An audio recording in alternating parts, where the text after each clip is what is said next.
இந்த மாதிரி ஒரு நாள் வரும் நினச்சி கூட பார்க்கவே இல்லைங்க. பாண்டிச்சேரியில் நம்ம ஃபாலோவர்ஸ் வந்து ட்ரிபிள் சாக்லேட் போட்டு ப்ரௌனி வந்து நேற்று கேட்டிருந்தாங்க. நான் இன்னைக்கு என்ன பண்ணிட்டு இருக்கேன்னு பாருங்க. ட்ரீம் கேக்காக செஞ்சுட்டு இருக்கேன். ஒரு பீஸையும் உடைக்க பார்த்து மனசே கேட்கலங்க. அவங்க வந்து போன வீடியோவில் வந்து ப்ரௌனி வந்து ட்ரிபிள் சாக்லேட் டபுள் சாக்லேட்லாம் போட்டு செஞ்சேன் இல்லையா, அதை பார்த்துட்டு வந்து கேட்டாங்க.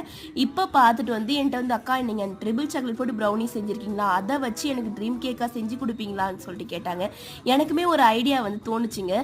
அதுவும் வந்து நம்ம செஞ்சுட்டோமே அவங்களுக்கு, சரி அவங்களோட ஆர்டர் தானே அது, அதை வச்சே செஞ்சு கொடுக்கலாம் சொல்லிட்டு நான் செஞ்சேங்க. ரொம்பவே சூப்பராக இருந்துச்சு.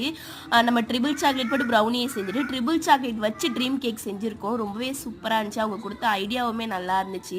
ஃப்ரீசர்லேருந்து வச்சுட்டு வந்ததுக்கப்புறம் எடுத்து பார்க்குறேன், மில்க் சாக்லேட் அப்படியே மேலே தெரியுதுங்க. கோகோ பவுடர் போட்டு மறுபடியும் ஃப்ரீசரில் வச்சுட்டேன்.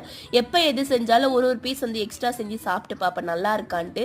இப்போ இதை நான் சாப்பிட்றேன். இது வரைக்கும் ட்ரிபிள் சாக்லேட் போட்டு ட்ரீம் கேக் சாப்பிட்டதே இல்லைங்க. ரொம்பவே சூப்பராக இருந்துச்சு. சாக்லேட், ஐஸ்கிரீம், கேக் எல்லாம் சாப்பிட்டா எப்படி இருக்கும்.